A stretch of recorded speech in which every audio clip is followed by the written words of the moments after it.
कलाकृति के मुख्य द्वार तुम जगते, कला शास्त्र के दिव्य चरण पत्थर में विश्व गुरु भारत के गौरव, आज दया के पात्र हो क्यों, कोणार्क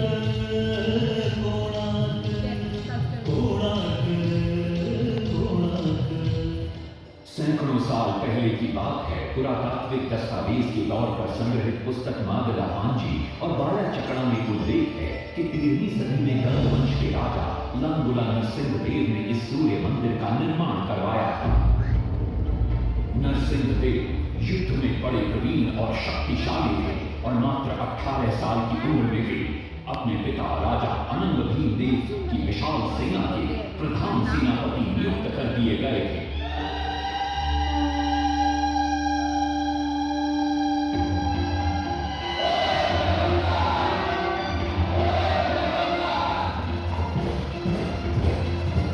सेनापति बनने के बाद नरसिंहदेव ने अपने कुशल नेतृत्व से दक्षिण के कई आक्रमणकारी राजाओं को युद्ध में हराया।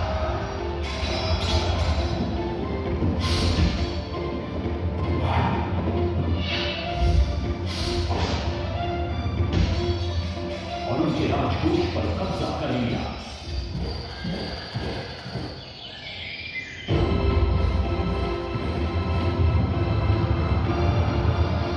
तत्पश्चात उन्होंने विजय पूजा, जिसे आज हम वारंगल के नाम से जानते हैं,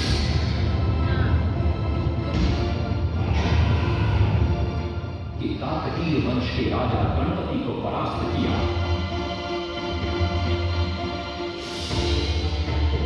और उनके राजकोष पर भी कब्जा कर लिया। 3 वर्षों तक निरंतर युद्ध के पश्चात जब वे बहुत सारी धन संपदा लेकर कलिंग लौटे तो राजमहल में उनका भव्य स्वागत हुआ।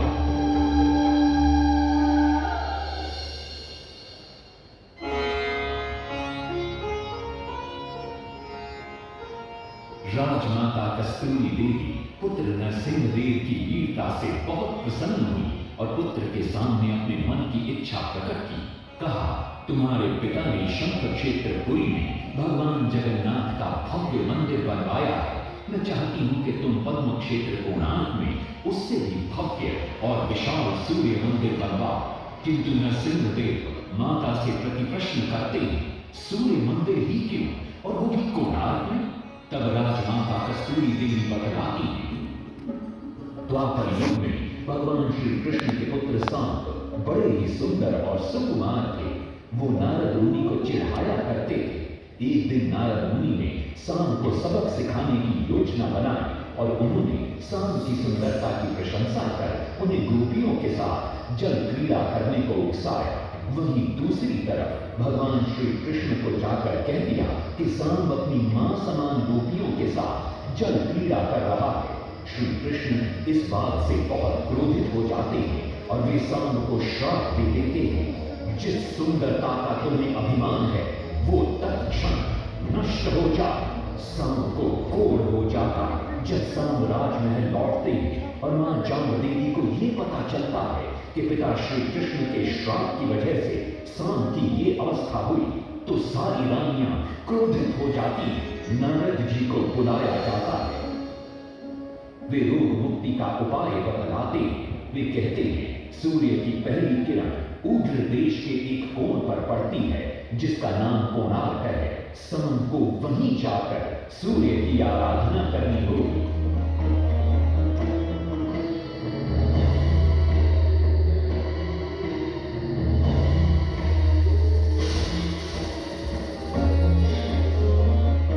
बहुत ही लंबी और कठिन यात्रा के पश्चात सांब अपने सैनिकों और सेवकों के साथ कोणार्क की चंद्रभागा नदी के तट पर पहुंचते हैं और नित्य प्रातः स्नान के बाद सूर्य की आराधना आरंभ करते हैं।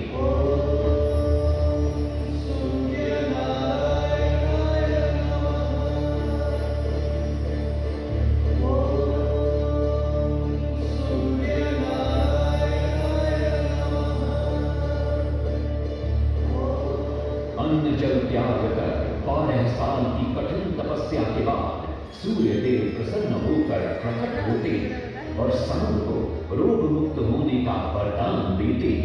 पुत्र, आज रात्रि के चतुर्थ प्रहर में स्नान करते समय नदी के तल में तुम्हें एक वस्तु मिले, वो मेरा ही प्रतिरूप होगी। उसका स्पर्श पाते ही तुम इस कोढ़ रोग से मुक्त हो जाओगे। स्नान के पश्चात सांब जब नदी से बाहर आते तो वो रोग मुक्त हो चुके होते। उनके हाथ में एक छोटा सा पत्थर है। उनके सुंदर और सुकुमार शरीर को देखकर सारे अनुचर और सिपाही प्रसन्न होते। सांब उस पत्थर को वहीं स्थापित कर एक छोटा सा मंदिर बनवाते।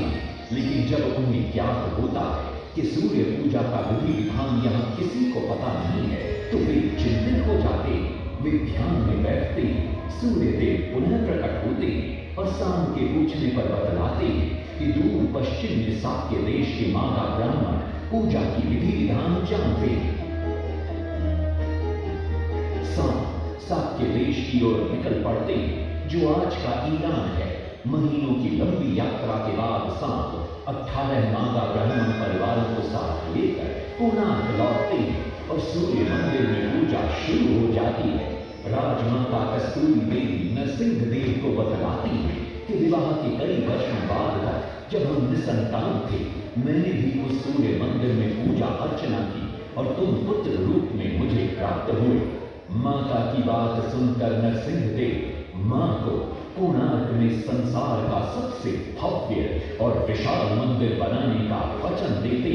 सदाशिव सामंतराय महापात्र, जो शिवई सांतरा के नाम से लोकप्रिय थे, वे अपने सहयोगी बीसु महाराणा के साथ मंदिर का प्रतिरूप बनाते और नरसिंह देव के समक्ष प्रस्तुत करते। नरसिंह देव मंदिर का प्रतिरूप देखकर अभिभूत हो जाते और शीघ्र मंदिर निर्माण कार्य आरंभ करने का आदेश देते। से बड़े बड़े पत्थर लाए गए, जितने पत्थर डाले गए सारे टूट गए। हाथ में तो ताला उसमें डाले गए, नहीं पता ताला सारे टूट गए। सिर्फ सांतना हुए परेशान, किसी विधि मंदिर बने। सिर्फ सांतना हुए परेशान, किसी विधि मंदिर बने। एक दिन वे चिंतामग्न कोणार्क लौट रहे थे, तभी उन्हें प्यास महसूस हुई। उन्हें पास ही में एक कुटिया दिखाई पड़ती है, जहाँ एक बूढ़ी औरत से उनकी भेंट होती है। शिवई सांतरा पानी मांगते हैं। बूढ़ी औरत पानी के साथ गरम गरम भोजन भी लेकर आती है। वे थाली के बीच में हाथ डालते हैं, जिससे उनका हाथ जल जाता है। तब वो बूढ़ी औरत मुस्कुराकर कहती है, तुम तो शिवई सांतरा की तरह बीच से भोजन उठाकर खा रहे हो। ये सुनकर शिवई सांतरा को अपनी भूल का एहसास होता है। माता रामचंद्री ने उपाय सुझाया, समझे सिर्फ सांतरा।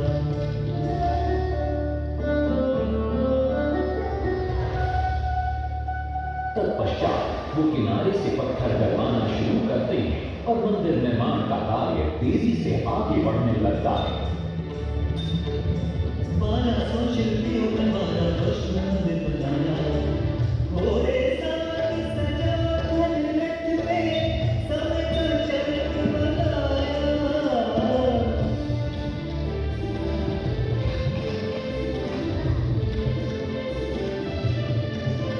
दूसरी तरफ कलिंग के उत्तर के राज्यों के नवाबों के बार बार राज्य पर आक्रमण हो रहे थे।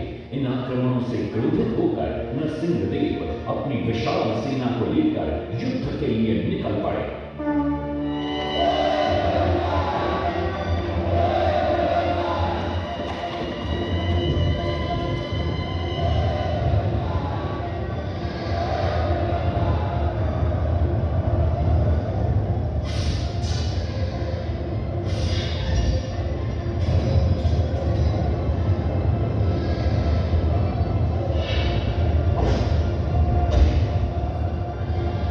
शक्तिशाली गौरवंग के नवाबों को भी युद्ध में परास्त कर दिया और उनसे प्राप्त सारा धन अपने कब्जे में लेकर सूर्य मंदिर के निर्माण कार्य में लगा दिया।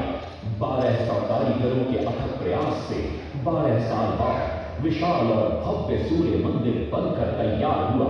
उस समय के लोगों में वास्तुशास्त्र, ज्योतिष शास्त्र और खगोल शास्त्र का जो ज्ञान था, उसे देखकर आज के बड़े बड़े वैज्ञानिक भी आश्चर्यचकित रह जाते। कई प्रयासों के बाद भी मंदिर के गुंबद पर कलश स्थापित नहीं हो पा रहा था। क्रोधित नरसिंहदेव ने आदेश दिया कि कल प्रातः काल तक यदि कलश स्थापित नहीं हुआ तो सबके सर धड़ से अलग कर दिए जाएंगे। सभी शिल्पकार घोर चिंता में डूब जाते।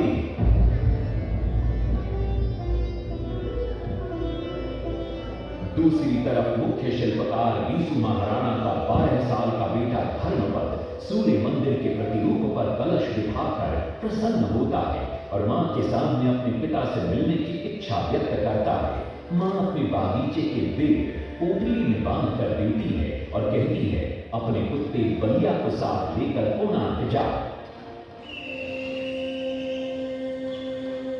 बलिया अपने मालिक को पहचान लेता है और बीसू महाराणा से लिपट जाता है। धर्मपद अपने पिता को प्रणाम करता है और अपना परिचय देता है।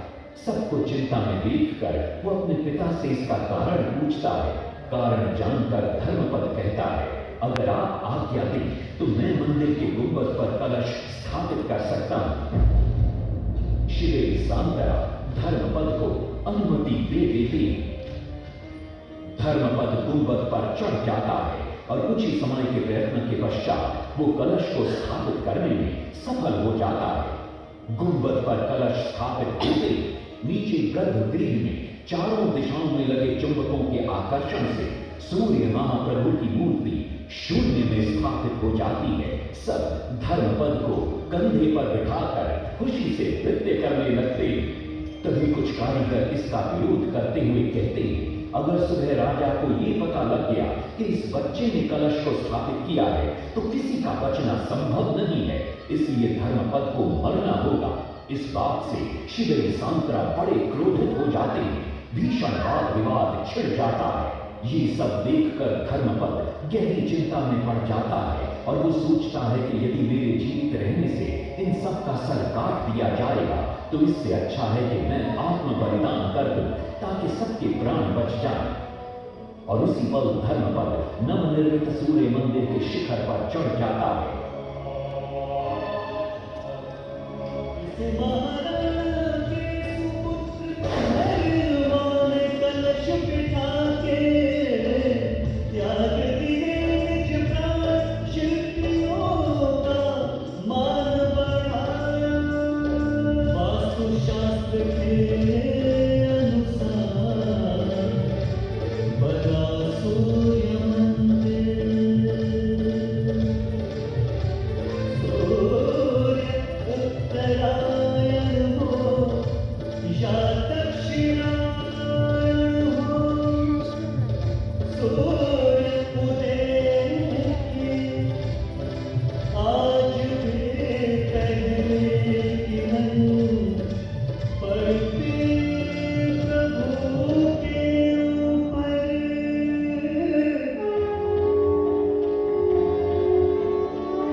तभी वहां नरसिंहदेव भी आ पहुंचते हैं।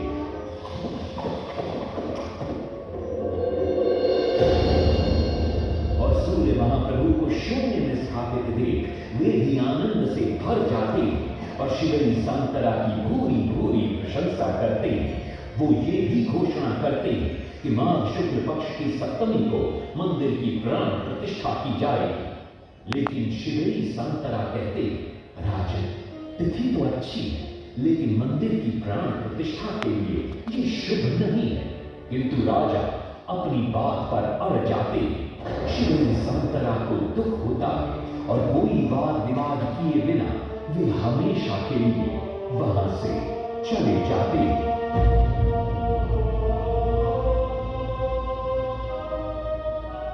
पूर्व निर्धारित तिथि पर मंदिर की प्राण प्रतिष्ठा संपन्न होती है।